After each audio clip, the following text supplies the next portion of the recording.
Welcome to Grant's Rock Warehouse. Here we are again with another Matthew Sweet episode. This would be two of many to come. And again, I have my co-host, Todd Evans. We're here to count the top 10 Matthew Sweet tracks that we rank. Now, I want to say, I was talking to Todd before we started recording that this list that I'm giving out right now could change. I'm sure Todd's list could change. I know we're doing top 10, but there are way more tracks here than I could even. I thought maybe I could do it in 10. I really can't, but we're going to go with the list I've gotten and the list that Todd's put together, and we're just going to wing it and discuss our top 10. Todd, I'm going to let you start out. Okay. And then what we'll do at the end, we'll just do like a honorable mention at the end, and we'll just, because there's so many. There's going to be some. So I'm going to let you start off at your number 10. All right. Well, my number 10 from this album right here, Alter Beast, is Falling. And Falling starts out with a pretty amazing Richard Lloyd lead guitar solo. And it's one of, well, a bunch of tracks at the end of Alter Beast that are really pretty spectacular. And so I picked this one, and who knows, there may be another from this album in the list, but yeah, I really like Falling. I think it's a fantastic vocal performance, and I really love that guitar solo. So that's my number 10. I didn't put this in my list, but it could have been there, because that's side 2 of that record. Of course, when it came out in CD land, it was just all one track, one side, but that would be considered side 2. Right. The whole side 2 on that record is just killer. I just have to say. I would just have to Agreed. say. Well, my number 10 is Nothing Lasts off Girlfriend. It's just Matthew Sweet playing acoustic guitar with Robert Quine playing electric guitar on it. It's kind of solemn. It's not a real party type of song. If you're going through a divorce, this might be the song for you, because that's exactly probably what it's about. As everyone may know, that the whole Girlfriend album was written after Matthew Sweet went through a divorce. So the songs kind of have that kind of tendency, that kind of, it kind of deals with that kind of, shall we say, topic. And this song, of course, fits that to a T. In fact, this was the original title of the Girlfriend album, but that was rejected, and then they went with Girlfriend. A little bit more uppity, a little bit more positive, but Nothing Lasts. I can listen to that song over and over again, and it's so intimate, and the production on it. I mean, there's no reverb on the Girlfriend record at all. So if you're listening to it in your room with your system, I mean, it's totally Matthew Sweet's right there with you. It's beautiful. Yeah, that was when I first heard Girlfriend for the very first time, which was my first Matthew Sweet album. I immediately thought, well, even if I don't like this album, I know I like the way it sounds. Right. So, and the funny thing is, it's the only one that sounds like that. Of course, they were, who was it? Was it, who turned him on? Maybe his manager or something turned him on to Neil Young and Crazy Horse. So they were kind of influenced by that, and that upfront production that Neil Young Crazy Horse tends to have. Probably like, if you think about, Everyone Knows This Is Nowhere. It's very similar to that type of production. Very upfront. I mean, I love productions like this. This is going off on a tangent, but Urge Overkill did a very similar thing on what the heck's that name? One of their albums, like it came out in like 93 or 91, somewhere around in there. Same type of production. No reverb, right in your face. And I just love that. I wish Matthew did more of this, but it is what it is. Yeah.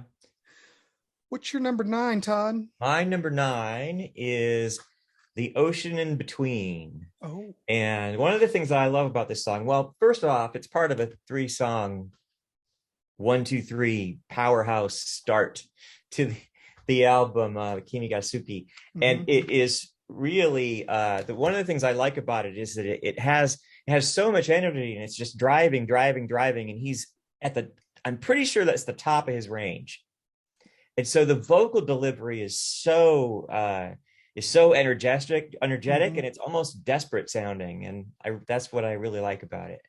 Yeah. So yeah, I had to pick from a couple of songs on that album, and that's my number 9. I've got one from there.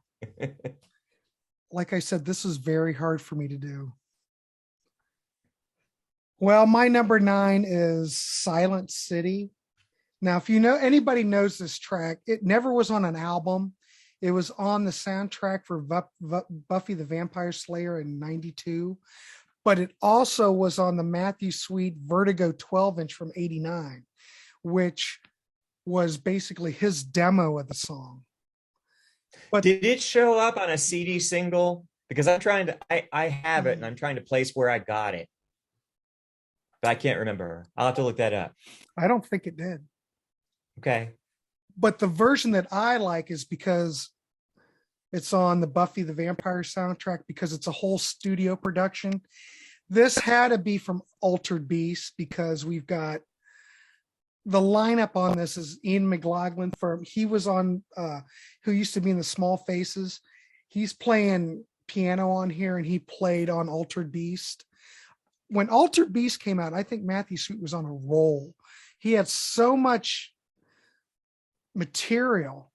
There's a lot of material on Altered Beast that never showed up on Altered Beast. But I mean, it's got let's see, Matthew Sweet's pretty much a producer, but Robert Quine's playing lead guitar on it. Pat Malastato, did I butcher his name? He used to be in Mr. and he plays in King Crimson. I used to say Mastelato, but I've never actually looked at it to see if that's correct. But he's playing drums. Sarah Lee's playing bass. Yeah, it's all-star. It's an all-star type of thing, but Altered Beast was kind of an all-star type of thing as well. You had Mick Fleetwood playing on it, et cetera, et cetera. I've not read anything that said this is from Altered Beast, but I'm just assuming from the lineup. Maybe he was recording it. I don't know. But I love this song. I love the demo, and I love this version of it. I could listen to this over and over again. That's my number 9. All right, that's a really good choice. It's kind of obscure, and I should have. But there's a lot of obscure stuff. And Todd, like we've talked about before, there's a lot of tracks that aren't on albums that are B-sides or soundtracks, tribute albums. Yeah. I mean, if he would have combined all those into a record, oh my God, just the way it is. But Silent City from 92, at least that version I really like. Okay. Well, my number 8 goes back to Altered Beast once again, and I sort of teased that I was going to do that. I probably shouldn't have. No, you're all right. But my number 8 is What Do You Know? And What Do You Know is kind of a country feel to it. It's a little twangy, but it's really, really well executed as far as that's concerned. And the melody's just beautiful, and it's a great vocal performance. So it's part of, I really feel like the last 4 songs on Altered Beast, Reaching Out, Falling, What Do You Know, and Evergreen are all, it's like, sometimes they say albums are top loaded. Well, I feel like Altered Beast is bottom loaded. Yeah, and the EPs came out after were even more loaded. Yeah, it's good at the top too, so that's almost not fair to say, but my favorites have always been those 4 at the bottom. Like I said, he was on fire during Altered Beast. Yeah. There's so much material, and so much great material. All right, my number 8 is Until You Break from Blue Sky on Mars. Oh And as yeah. I've told you before, the Matthew Sweet ballad, I'm just a sucker for. It's basically Matthew's playing bass, guitar, piano, synthesizer, and you've got Brendan O'Brien on harpsichord and drums. Very sparse, but the melody on this song and the emotions that it just kind of triggers. I mean, this could have been a girlfriend track for all I know, but it's just a beautiful melody. And it just, and again, I've said this 1,000 times. I could listen to this song over and over. In fact, all these songs that I'm going to list, I don't ever get tired of. But until you break, it could even ranked higher. But for today, we're going to go with number 8. Yeah, you make a really good point. That's one of the things that's about Matthew Sweet is that I never get tired of any of his songs. There's not a single one that I'm tired of. No. And I mean, I don't even know if I would put him as like a top 10 artist for me personally. But that's one thing that he has is that he's so consistent. And even if there are some songs that you like less than others, there's not a single one that I don't like. Right. So it makes it hard to pick a list like this. But yeah, I have a tough problem because he is a top 10 artist. Ever since back in 91, I've just been hardcore. he's probably a 10 to 15 to me. But I'm just talking like a solo artist. oh yeah. Okay. But That probably puts him in the 10. All right. I didn't want to have to give you a hard time or anything. Right. That's okay. I'm just giving you crap. All right. So, number 7. 7, yes. My number 7 goes to Girlfriend. And it's I've Been Waiting. And when I really didn't know what to make of this album, somebody gave it to me. I said, okay, everybody's talking about it. I'll listen to it. And that was the moment. Of course, Divine Intervention is great. But the thing that really hit me was I've Been Waiting, the second track. Pure power pop song. Fantastic melody. Again, it's jangly. It's very pure sounding. Doesn't have a lot of effects, if any effects. There's no effects. And I was just instantly just like, oh well, that's really refreshing. You don't hear too many things that at the same time as being really pure and stripped down, but also sounding really good, like not lo-fi, like just perfectly clean, and just everything about it is just right. I would say that it would be considered a power pop classic. Yes, I agree. Again, the production's great.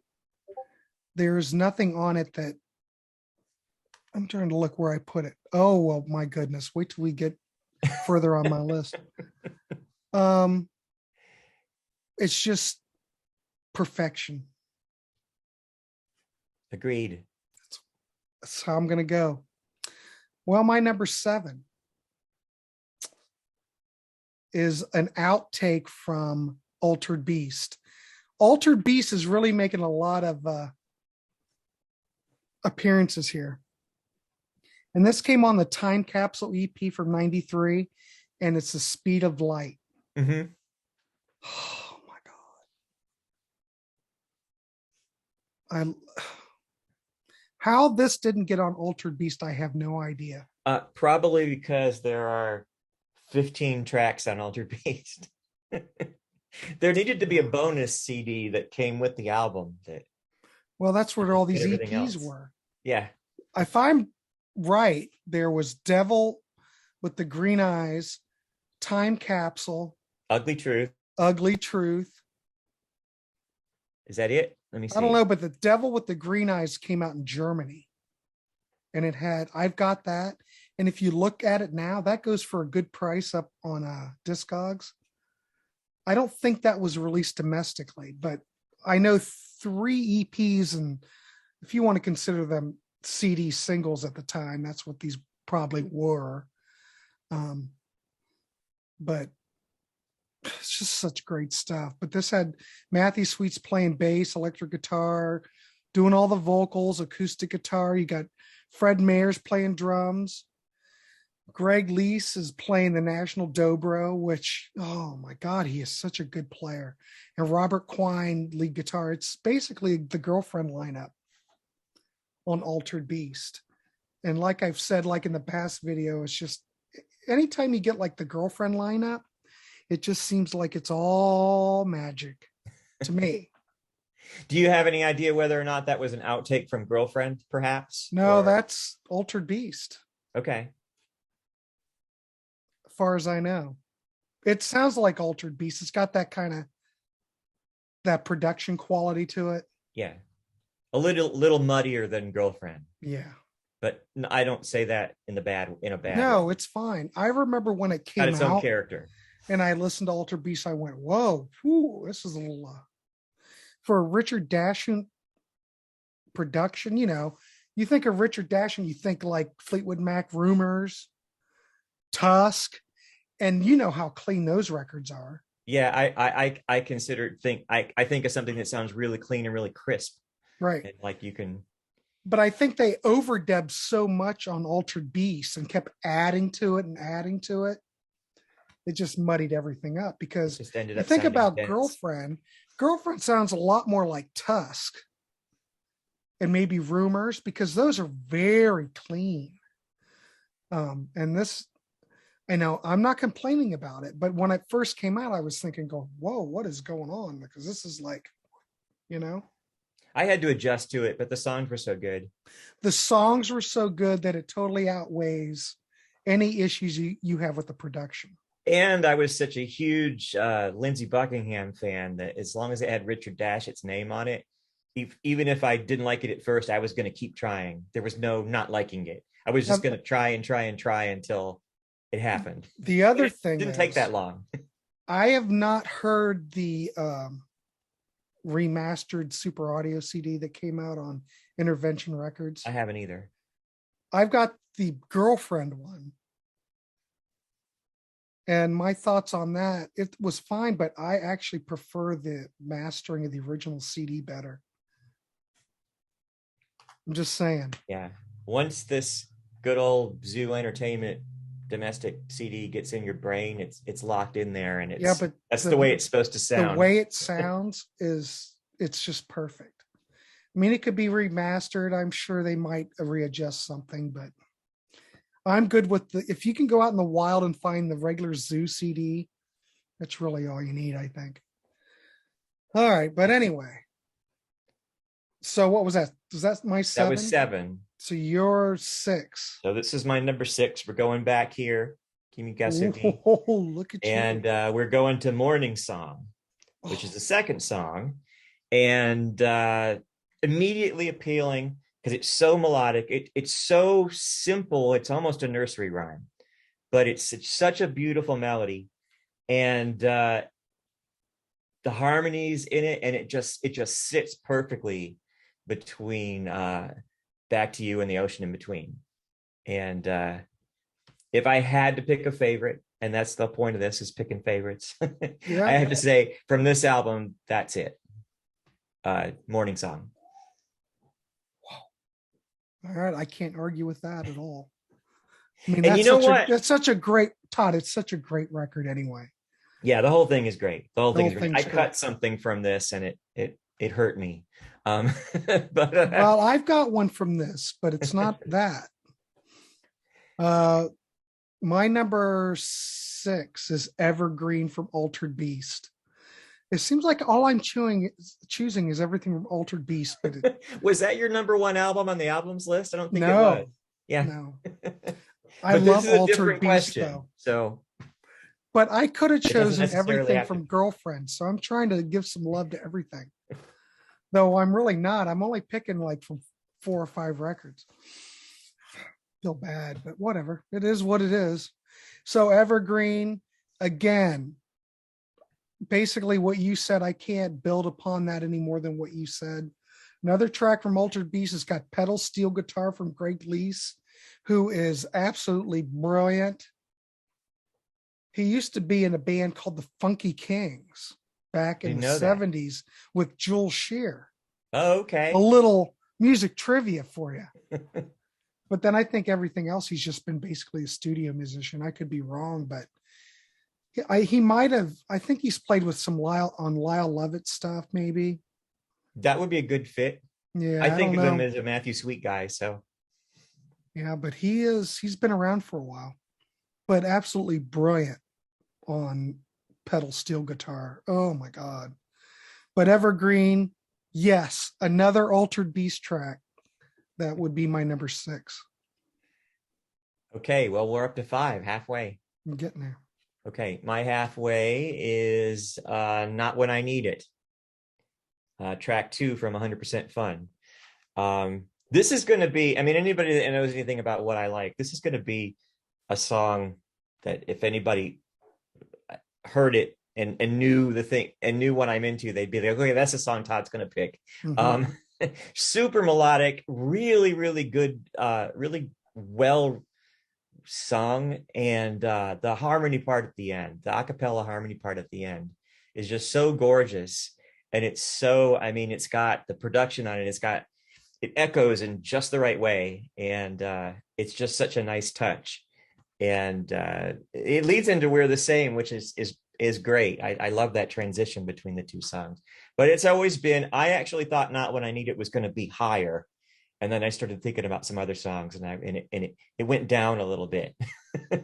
But I actually thought it was going to be number 2 or number 3, and a couple of other songs pushed it out. But I adore that song, Not When I Need It. It's a great song.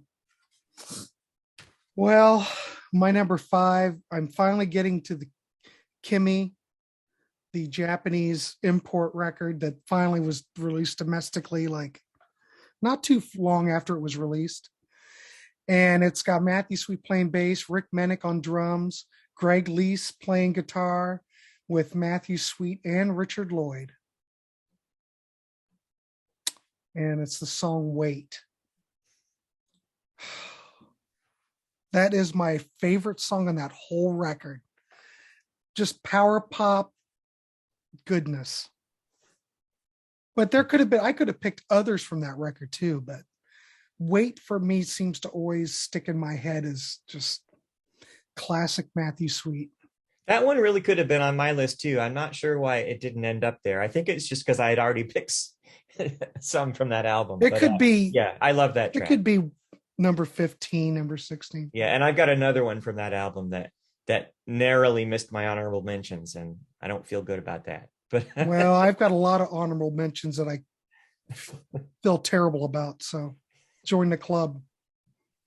All right, what's your number 4? All right, my number 4 is from your favorite album. Yeah, my favorite one.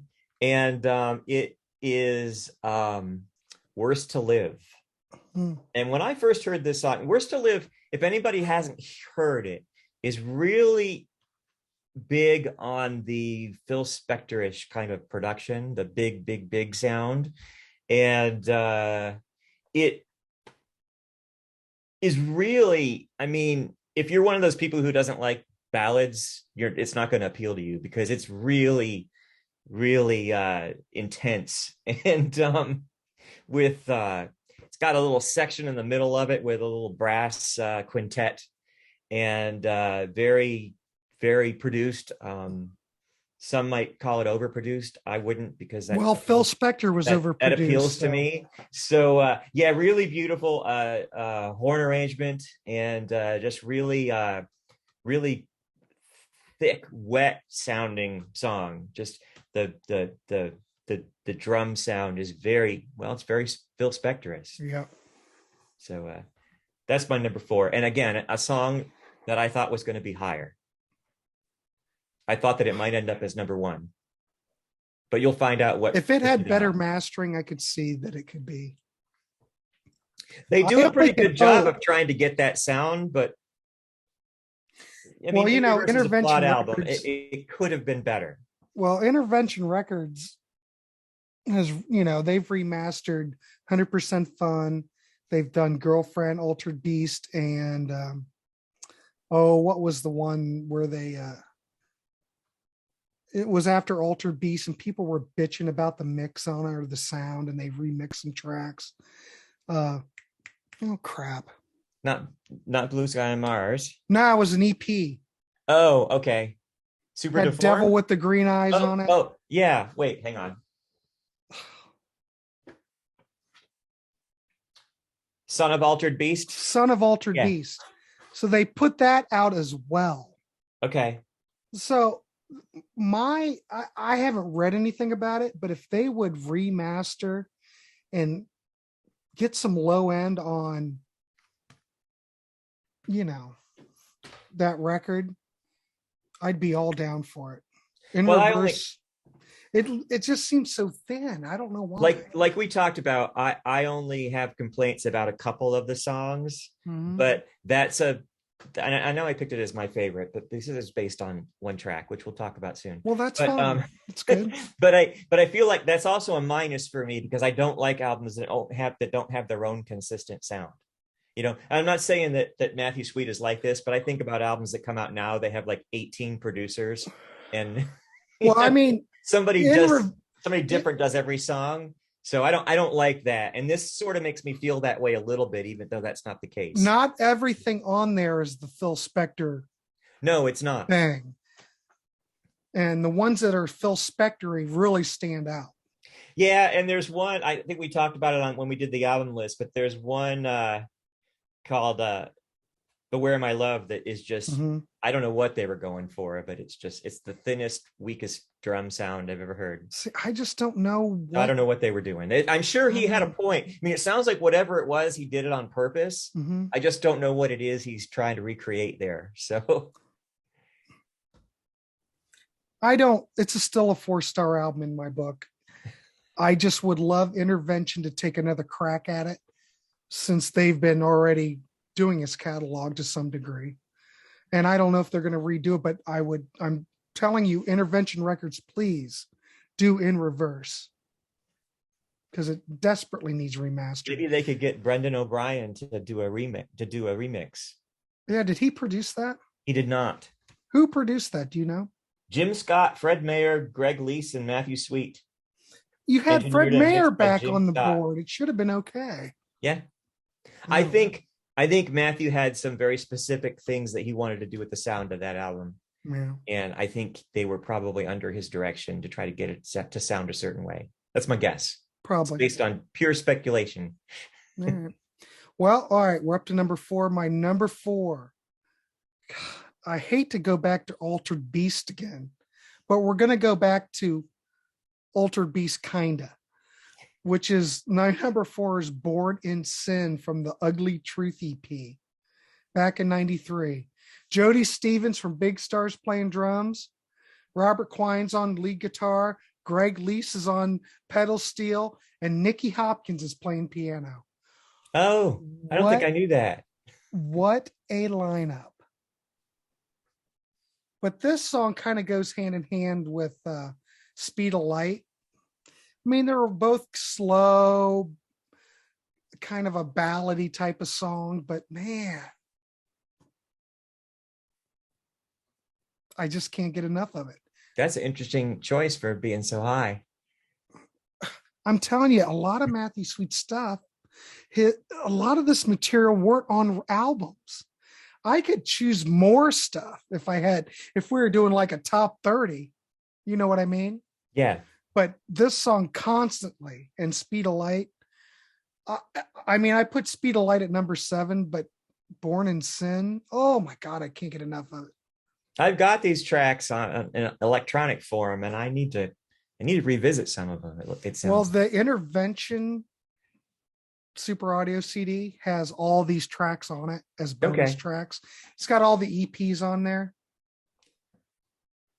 And you could play the Super Audio CD on, I don't know if you have a Super Audio CD player, but you can also play it still on CD players. I don't have that one. I just have the girlfriend one, but I would like to see how all these tracks fit in on Altered Beast. And if the remaster could maybe get rid of some of that muddiness that's, on the original CD. I don't know. I haven't heard it, but I just when these albums came out, I was married to my first wife, and she was the big Matthew Sweet fan in the family, and I was the other Matthew Sweet fan in the family. Right. And by the way, I mentioned her in the other show. My ex-wife and I, we're pals. So if you're watching this, hi Gail. She loved all those CD singles, and she had them all. Yeah, I do All the believe ones Gail from made a comment Ultra on Beast. our. I made digital copies, but she got them. She got them. She let me have almost every CD in the collection, but I made sure that she took all the Matthew Sweet. Yeah, well, at least it's still out there. Yep. Yep. Are we up to number 3 now? We are up to number 3. Because that was your number 4, right? Yes. Okay. My number 3 goes back here to 100% Fun, and it's Smog Moon. And I really thought I was going to put Not When I Need It above this song, but the more I thought about it, and the more I thought about how good his vocal performance is on Smog Moon, I thought I have to pick it. And it's a classic album closer. It's such a good song to be an album closer. Mhm. It's dramatic, and it's, like I said, a incredibly good vocal performance, and I just love it. So I picked Smog Moon from 100% Fun as my number 3. Yeah. I've got other songs from 100% Fun, but for some reason I couldn't get into my top 10. But they could easily be here. Somehow I failed. But anyway, my number 3. My number 3 is Off Girlfriend, which is Winona. Fred Mayer's playing drums, Robert Quine on guitar, and Greg Lease playing pedal steel. And Winona could have easily been my number 1. That is just such a, I mean, it just, Matthew Sweet's vocals, the instrumentation, the pedal steel on this just gets you every time you hear it. And that production, that upfront production in this song.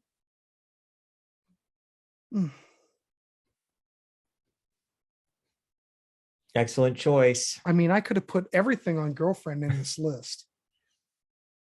You could do that. You could go, let me see, top 15 Matthew Sweet songs and just go, yeah, we're done. I could have. But, you know, I was trying to share the love because, I mean, I love Girlfriend, and Altered Beast is just right behind it, just a little bit. Like I said, right then he was on a roll. Yeah, I think so too. Yeah. You know, 100% Fun's in there too. Just those, you know. What can I say? Yeah. So Todd, what do you got for number 3? All right. Oh, that was your number 3, right? That was my 3, yeah. Okay. So this is number 2, and we're going right back here. Oh, wait a minute. That was my, no, what was your, wait a minute. Did you? My number 3 was Smog Moon. Okay. Sorry. So that was your number 3, right? That was my 3. Okay. So my number 2 is I Almost Forgot. Oh my God, yes. And this was almost this another song that was almost number 1 when we talked about doing the show. That's actually the first one in my brain that I put at number 1. I love this song so much, it'll be difficult for me to talk about it without and still keep my composure. All right. Well, don't lose your shit. All right, I won't. We don't have anybody. Not in front of all these people. All 10 people. We don't want anything to fall apart. But it's so beautiful, and again, the layered vocals and a really good vocal performance, and sits perfectly between Walkout and Super Baby.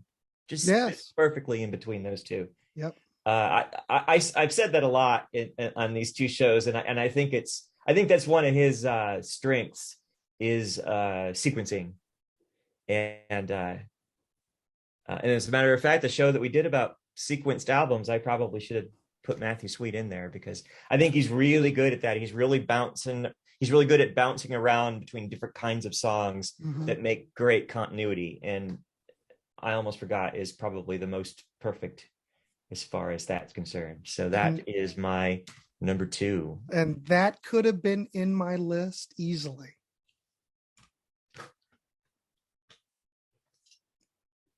We needed to do it. We needed a top 30. Anyway, Number 2 is Off a Girlfriend and Evangeline. Another power pop classic. You got Matthew Sweet playing bass, rhythm guitar, Fred Mayer playing drums, and you got Richard Lloyd on lead guitar. Yeah. Pure magic. The Richard Lloyd guitar part on this is just, he's like out of control. It's just like, he's running wide open on this. But the guitar is just the production. I keep saying the production, but I love the production on this record. Evangeline, another power pop classic. Yeah, and I had mentioned that I've Been Waiting was the first song that I really loved off of Girlfriend, but that's number 2. Evangeline's number 2. That was the one that I heard, and then I got into I've Been Waiting, and then I started getting into Evangeline, and then it was done. Then I was a Matthew Sweet fan. It was those 2 tracks that did it for me. Just perfection. That's all I can say. That's all I got on that. Okay. So we're doing up to number 1 already. We're up to number 1 already. Okay. My number 1, Thunderstorm. Holy crap. So I guess I'm not surprised. I'm sure it's no surprise, being the prog rock fan that I am, that the big long song with the multi parts would be the one that I would pick. Mm-hmm. And I almost didn't do that because it's not anything that Matthew Sweet did more than that one time, and so it's not his greatest strength, I guess you could say, considering all the other things that he did that he was so good at. But this song is so well done, and it moves between the different parts. It's really like, I should have listened to it and counted them before I started talking about this, but I think it's either 3 or 4 different songs that are sort of blended together with the theme of thunderstorm or weather, and the sound of the rain and the thunder kind of comes and goes at times. And man, again, brass arrangement, but not a R&B brass arrangement, like a chamber music kind of a brass arrangement. Gorgeous, just absolutely gorgeous. And I think I said this during the album chat that we did, but it reminded me a lot of Lindsey Buckingham's D.W. Sweet from the Go Insane album. And so that's what I thought of when I first heard it. And I was like, oh, that's like D.W. Sweet, but it's better. And when I say something's better than a Lindsey Buckingham song, I'm saying a lot. Well, Lindsey Buckingham is absolutely brilliant. I'll give you that. And we shouldn't compare the 2 because they're not similar, but just because of, you think of somebody who's a rock pop artist who does a multi-part song, and my brain goes directly to those 2 songs. No, I get it. I think I've got other songs from this in my honorable mentions, but I think Worst to Live at number 4 and this at number 1. Those are really the powerhouse tracks to me on that album, and I love it. And I most of it sounds good. So the album is but I'm sure it could sound better. It probably could. I don't know who mastered it, but yeah, think about the time period it was in. There's a lot of hit and miss mastering jobs back then. Exactly. It could have been much worse for that time. It is, let me see, when is this? 1999. So yeah, absolutely. It could be worse. We were right in the middle of Make Everything Louder.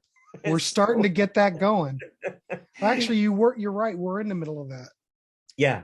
So it could have sounded worse. But I think I'm not really sure what went wrong with this album and why it didn't sell well. It looks like there was a lot of money spent on the design, and it looks like it seems like it probably cost a lot of money to get those musicians involved. I mean, there were people from the Wrecking Crew on this album, and I don't ever think that it was something that he was going to try to do again. But so in that regard, it's a perfect snapshot of that moment in time when he was really interested in recreating sounds that meant a lot to him from the past, and experimenting with instrumentation. So yeah, I agree. I'm gonna have to listen to it again, not to be so hard on it. Okay, Well, Grant's number one. I'm you're my excited. number one. My number one, we're going to the Girlfriend album, and my number one is I've Been Waiting. Kind of goes hand in hand with What a the good Beatles. choice. Yeah, but it's so great. We've got the same lineup before as the previous track. Matthew playing bass, rhythm guitar, and Rick Manick on drums, and Richard Lloyd playing guitar. And it's just power pop perfection as far as I'm concerned. Yeah, it definitely when I think of when I think of power pop, and when I hear people, like if I'm in a conversation and somebody asks what it is, like they're not familiar with it, Mhm. the first thing I think of is oh, you should hear I've Been Waiting by Matthew Sweet. And then you'll know what it is. I love power pop, but I just anything off a Girlfriend, he was just on a roll. I mean, my top three are from Girlfriend, but and then everything else is like Altered Beast, but You or can't go Altered wrong there Beast though. EPs, huh? You can't go wrong there. Well, the one thing I do like about Altered Beast is that even though we talk about it being kind of muddy, it's got a certain darkness to it Yeah, that I'm happy that it came out the way it came out. because Girlfriend's a little bit more, even though the material's not very uplifting and, you know, most of it's dealing with his divorce, it still sounds open. It doesn't sound dark, even though the lyrical content could be dark. It doesn't sound dark. Altered Beast sounds dark, you know? But Altered Beast, when it came out, I mean, it felt like the second album. I mean, even though there's two albums before Girlfriend, it Right. it it felt like it was his sophomore album. And the thing that struck me about Altered Beast was that I thought, okay, he's the real deal. He's actually good, because he came up with how many songs? 14, 15, 15, and they're all, well, I don't know. I guess you don't count intro, so 14. Um, they're all good, and they're really high quality songs. And even if I was just a little bit disappointed that it didn't sound like Girlfriend, Mm-hmm. the songs are so good. And so when that album came out, I thought, yeah, this guy is for real. He's going to be an artist that I'm going to be with Yeah, for because the long term.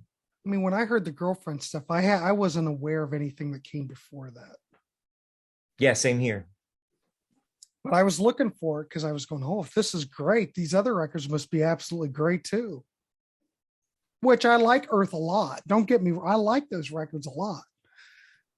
But I'm always so amazed that by his third record, he could just come up with something so perfect. I just, Yep. Very, very I well don't know. said. Yep. So let's hear some honorable mentions. All right. You want me to go first? Sure, why not? All right. So here is this is the first time that this album comes in, and that surprises me because I thought that I would have a track in here from the top 10, but in the top 10, but I have Back to You Mm-hmm. from this album. Great power pop song. It's kind of sitting in the same position that what's the one that I did off of this one? It's kind of sitting in the not when I need it position, right there at number 2, the number 2 track. But I've always been really fond of it, and I think it's got keyboards in it, which everyone knows I like. And so my another one of my honorable mentions was Dead Smile, the first song on Kimigasuki, Yeah. part of that 3-song trilogy that I like to talk about. Great rocking song, great way to start an album. I don't think he's ever, I mean, it comes at you with so much fire. Mm-hmm. And I really like that song a lot. Number 13, back to In Reverse, Trade Places. And I kind of went back and forth between whether or not I was going to do Trade Places or What Matters. They're right next to each other on the album. And I like those songs a lot, but I like Places because of the really thick harmonies. And number 4, not sorry, I didn't number these. I shouldn't have. That's all right. These. I have them numbered on my paper. I'm not going to number them. I mean, I numbered all my lists, but geez, you could just throw them all around. Missing Time again from Blue Sky on Mars. And I, at the time that these two albums, that 100% Fun and Blue Sky on Mars were out, I kind of interchanged those two. I kind of thought, well, both of those albums have a great last track. And Mhm. I think Missing Time is a really great last track. And the funny thing about Missing Time is it's hard to see the date on here. 97, that was when the X-Files was real popular. And if you remember on the X-Files, in the first episode, Mulder explains to Sully the concept of missing time, and Mhm. he spray paints the orange X on the road and says, you know, this is the missing time. Missing time is the thing that lets you know that you've been contacted and all that stuff. I'm not going to talk about it anymore because I'll get something wrong and an X-Files fan will get mad. But I always thought that maybe he was talking about that. Could be. Probably not, but maybe. Well, you never know. It is of that time. Yeah. And then So Far from Oh. the Best Of album. And I'm going to take this out here because I want to get this right. Okay. So the two songs that were on this album that were new to you, new to us, were Ready and So Far. And both of them are listed as previously unreleased. But they were, let me see if I can get this right here, for 17 and 18, produced by Fred Mayer and Matthew Sweet. They feature let's see here. Fred Mayer on drums. Actually, Ready says that it has Fred Mayer and Rick Rick Manick? Manning. So Far is Matthew and Peter Phillips and Rick Menck. And there's something about these songs. It these they came out after in reverse, but there's Mm-hmm. something about them. They sounded like they could have been on 100% Fun or Blue Sky and Mars. They had that sound to them. They had that pure power pop song sound, and they had the drum sound that was reminiscent of the Brendan O'Brien albums. And so when this Best Of came out and those two songs were on it, I was just like, oh boy, we're gonna get something. We're gonna get something really special next time. And we got Kimi Gasuki, but it was kind of a one-off thing that was done for a specific reason. And Wasn't I Fred guess, Mayer involved in that though? yeah, he was. And then I So I'm guess, wondering if this was like part of that. I don't know. what I was trying to say was when this album came around, I expected to hear that, and I Mm-hmm. got something sort of different from this album. And I don't want to diss this album too much because my last honorable mention is Tomorrow from Living Things, and I could pick 30 honorable mentions, but I'll just Oh, stop I there. could pick a bazillion. All right. Um, I'm just gonna throw some out. I don't think I can't number them. I could, but I wasn't didn't mean to number them. I just inadvertently read a number off my notes. um, we're the same from 100% Fun, 1995. Great song. I almost forgot from 100% Fun, which My is number two. your number two. It could have been in my other list, but I don't know why it ended up where it did. It really is incredible. And when we were talking about this the other time, I was trying to think of the song that when I saw Matthew Sweet on tour and the song he was playing piano and singing to, it was this because it was the 100% Fun tour I saw him. And it was just him playing piano. Mm-hmm. It's great. In fact, this on that song, it's just electric pianos, Matthew Sweet and Greg Lease on it. That's about it. My next one I'll go with you is You're Not Sorry from Living Things, 2004. And yet Yeah, I like another that song slow too. one. But to me, that is the standout track Yeah. on that song. And this album in recent times is climbing up my list of. I used to be really hard on it because it wasn't what I wanted to hear at the time, but I'm Oh, it's becoming good. more fond of it. Mm-hmm. Uh,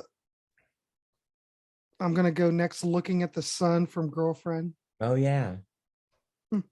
Mm, mm, mm, mm, mm. So good. And then off Girlfriend, Your Sweet Voice. In fact, like I said, I could have picked a shitload off of Girlfriend, but Your Sweet Voice is yet another great song. Yeah, and as a matter of fact, I could be wrong about this. Let me look at Girlfriend really quick. That's sort of that could be the beginning. That could be the first time that we heard that layered vocal approach from him. Yeah, there's a lot of layers on that one. Yeah. Then I'm going to go When I Feel Again from Earth. And like I said before, I remember him playing this on the Girlfriend tour.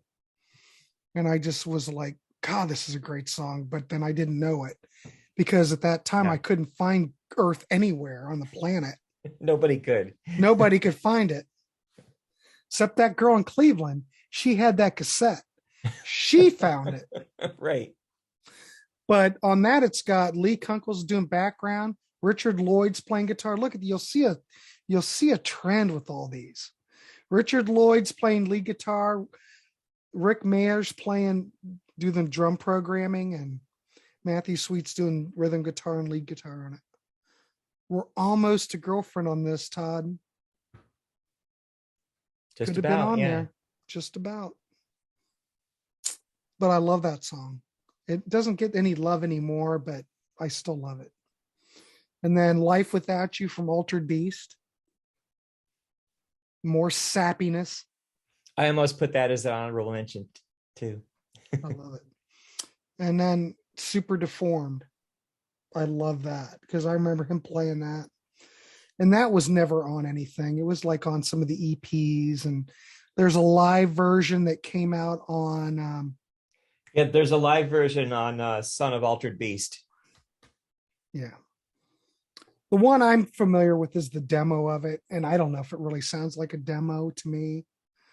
But, it's all from that Girlfriend era, Altered Beast era. It's all kind of blends together. But I mean, there are so many more tracks I could have mentioned, but I wish he had as many extra songs in his later career that he did at towards the beginning, because it seemed like there was so much that came out. There were a lot of songs on the albums, and then things like this would come out, and all those CD singles with the extra things. yeah, I was back in the day. I was frantically trying to pick those up because there's so many tracks. If you go on Discogs and see all the material, like the Carpenters, do you ever hear that Carpenters CD? What is it called? I never had that. Is it called If I Were a Carpenter? If I Were a Carpenter. Yeah. But I mean, that's just, and plus he did tons of soundtrack work. There's the McCartney, the McCartney tribute. I think that's called Listen to What the Man Said. Mm-hmm. And Every Night, I think, is on there. I think that's the one that he does. I don't think I've heard that. Yeah. I have that somewhere around here. Not on a physical copy, but I have a file of it somewhere. I mean, there's so much. And to collect all of it would take forever. I mean, I've got a lot of it. I don't have a lot of the soundtrack stuff. There was another one that they did for, what was on that song? I think Super Deformed was on it. But Super Deformed was on countless number of these compilation things. Yeah. Yeah. I don't know why. Did we talk about, was that on No Alternative? Didn't he have a song on that? Yeah. Yeah. I don't remember. It's been on a lot of things, but I mean, I love Super Deformed. In fact, I think he's on the Good Friend promo. I believe it's on there, which I have an extra copy of that I'm going to send you, but I haven't sent it to you. Oh, thanks. I'll send that tomorrow. Okay. Very kind. But other than that, I think we did it. I think so too. And it'll change tomorrow. Oh, it would change tomorrow. I think my top 5 might sit the way it is. My top 5 could fluctuate. Though I think Winona would be, my top 3 would probably be my top 3. I've been waiting, Evangeline, Winona. And then everything behind it, it could fluctuate depending on the mood, you know. Well, now I'm going to take your top 10 and listen to them again and see if I can push any of them up in my list. I just think Altered Beast is absolutely brilliant, and the outtakes are absolutely brilliant. Yep, I agree.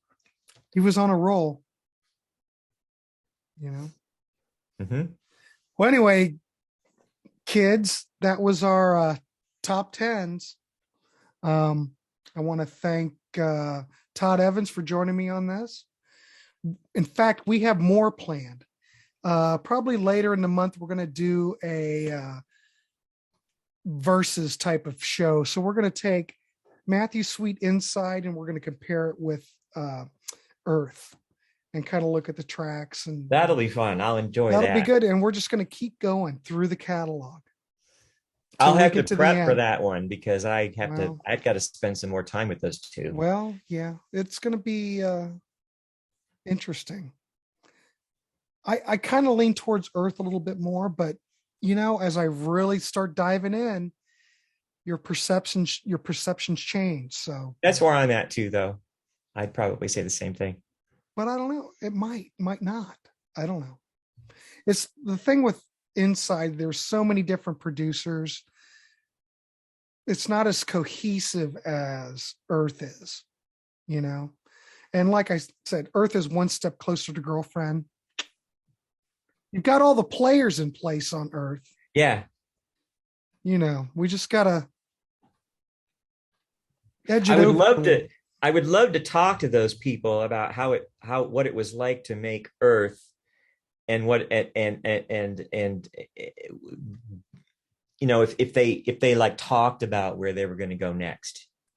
Like if Matthew talked to them and said, I've got this vision for my next album, if maybe he started planning out Girlfriend at that time, it would be interesting to know if that was the case, or whether it was just like he got the record contract, which was his third one, and he just called up the people he liked the best. Could have been just organic. Well, don't forget, Girlfriend was recorded for A&M. Oh, that's right. A&M rejected it. I did forget that. It sat on a shelf for a year. That's while right. He was shopping it around. So maybe they did plan it out. I'm just surprised that A&M shelved it. Of course, if you think of the way it sounds in 80, let's say they recorded that I think they recorded it in 90. I mean, you haven't had Nirvana out yet. You haven't had Pearl Jam. You know what I mean? It's hard to imagine them listening to Girlfriend and shelving it. But at the same time, I mean, I think I said about Earth, when you listen to it and you think about what year it is, I immediately thought to myself, who is this for?